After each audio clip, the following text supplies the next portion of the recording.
भैया ठाकुर जी तो तभी सेवा करते हैं जब और कोई आपका सहारा ना हो।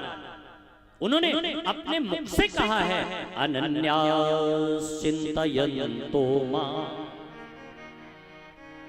ये जना पर्युपासते तेषां नित्याभियुक्तानां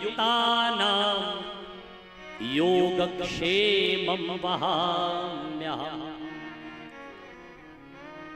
एक पंडित जी इस श्लोक का नित्य पाठ करते थे, रोज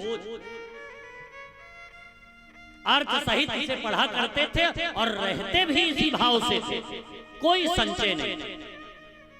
उन्हें पूर्ण विश्वास था कि ठाकुर जी नित्य हमारी व्यवस्था करेंगे, तो जो आज मिला वो खाए, अगले दिन के लिए कोई व्यवस्था नहीं। तो ठाकुर जी ने सोचा कि एक दिन इनकी थोड़ी परीक्षा लें कि ये सही सही हमारी ही ऊपर रहते हैं कि जब तक इनकी व्यवस्था कर रहे हैं तभी तक इनको विश्वास है।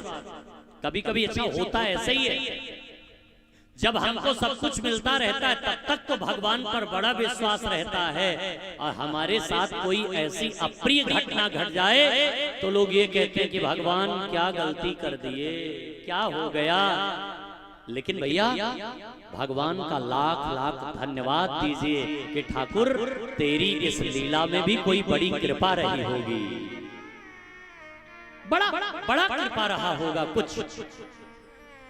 तेरी मर्जी में विधाता, तेरी मर्जी में विधाता छिपा बड़ा राज है। तेरी मर्जी में विधाता कोई छिपा बड़ा राज है। दुनिया चाहे हमसे रूठे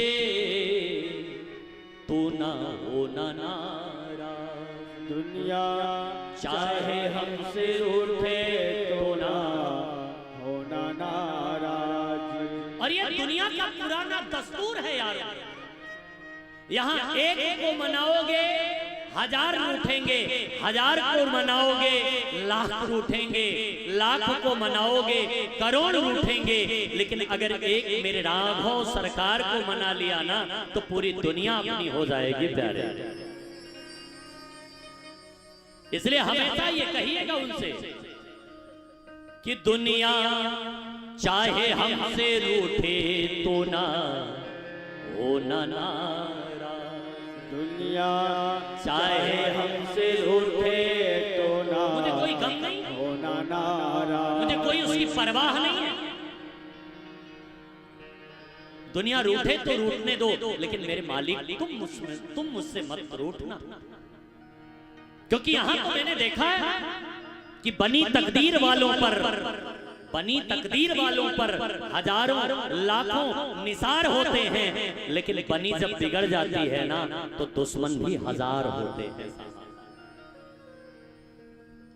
पंडित जी नित्य इसका पाठ करते थे, बड़े ध्यान से सुनना।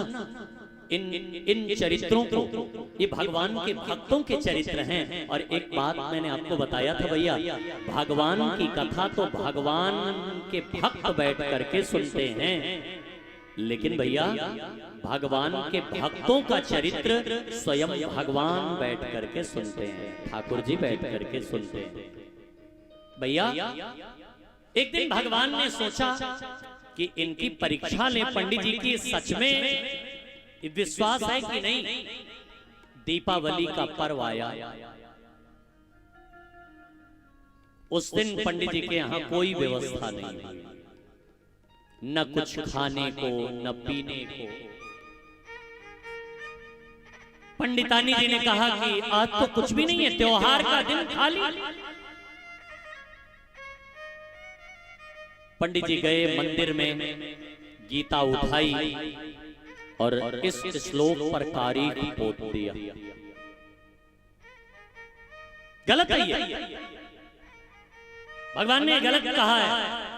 बताइए, मैं अनन्य भाव से चिंतन करता हूं और मेरे यहां आज दिवाली पर ऐसा बच्चे खाली पेट सो रहे हैं। तुम्हारा कारीख पोत करके बैठे थे मंदिर में, पूरा समय बीत गया, धीरे धीरे पूरी रात बीत गई। प्रातः काल भगवान ने कहा, अरे वाह पंडित जी, हो गया, आपने एक दिन नहीं मिला तो विश्वास उठ गया। भगवान एक छोटे से बच्चे के रूप में, आगे मत लगाओ भैया, इधर नहीं, ये जगह खाली रखो, उधर भैया।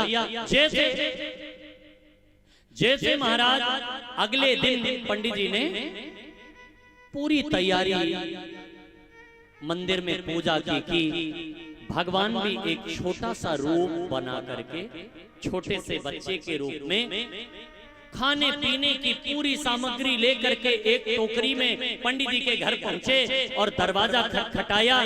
माताजी, माताजी। माताजी ने दरवाजा खोला और देखा बड़ी वजन टोकरी, उसमें तमाम प्रकार के महाराज भोग प्रसाद, फल, मीठा, भोजन की पूरी सामग्री। पंडित जी, महाराज छोटे से बच्चे ने कहा, मैया जल्दी से हाथ लगा के उतारो ना इनको।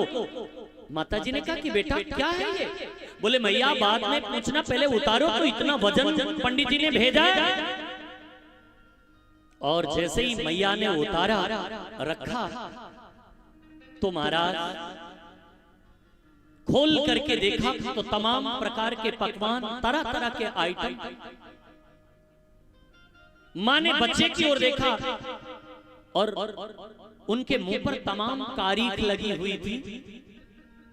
तो माताजी ने कहा कि बेटा इतना छोटा सा, इतना प्यारा सा लग रहा है, इतना सुंदर सुंदर है, लेकिन ये तेरे मुंह पर किसने कारीख पोत दी? कितने इतनी बड़ी धृष्टता की? इधर आओ, मैं तेरे मुंह पोंछ दूं। मां ने उसे अपने हृदय से लगाया और अपने आंचल से मुंह पोंछा। पूरी कारीख मां ने अपने आंचल में पोंछी। छोटे से बच्चे ने कहा कि मां, वो पंडित जी आज मेरे ऊपर थोड़ा गुस्सा हो गए थे, तो आपके श्रीमान जी ने ही मेरे मुंह पर कारीख पोत दी। माता जी ने कहा, आने दो, अभी उन्हें बताती हूं मैं, अभी मैं उनकी खबर लेती हूं। और वो सारी सामग्री दे करके जैसे वहां से वो छोटा सा बच्चा गया, पंडित जी अपने मंदिर में पूजा करके वापस आए, मुंह लटकाए कि घर पर तो कोई सामग्री खाने पीने की होगी नहीं, आज मंदिर में कुछ मिला भी नहीं। जैसे ही वापस आए, पंडितानी जी ने पूरा भोजन का इंतजाम करके रखा था और पंडित जी जैसे ही आए तो पंडितानी जी फटकार लगाती हुई बोली कि जिस बच्चे से इतना काम लेते हो, इतना वजन सामान भिजवाते हो, उसी के मुंह में तुमने कारीख पोत दिया, क्यों किया ऐसा तुमने? पंडित जी ने कहा कि मैंने कौन सा सामान भिजवाया, मैंने कौन से बच्चे के मुंह में कारीख पोती? बोले अभी भी देखो, ये मेरे आंचल में लगा हुआ है, और ये देखिए ना, इतने खाने पीने का सामान आपने ही तो मंदिर से भिजवाया था। जैसे इतना सुना पंडित जी ने और वो आंचल की कारीख देखा तो पंडित जी धड़ाम से धरती पर गिर पड़े और रो पड़े। ये कारीख तो वही है जो मैंने गीता के उस श्लोक पर पोत दिया था, अनन्या चिंतयन्तो मां। ये तो वही कारीख थी। पंडित जी दौड़े दौड़े गए और गीता को उठा करके अपने हृदय से लगा करके रोने लगे। अपने गमछे से वो पोंछने लगे, क्योंकि गीता के एक एक शब्द, एक एक श्लोक साक्षात कृष्ण ही तो है, साक्षात भगवान ही तो है। तो भैया जो अनन्य भाव से भगवान का चिंतन करता है, भगवान उसके योगक्षेम वहन करते हैं। योगक्षेमम वहाम्यहम्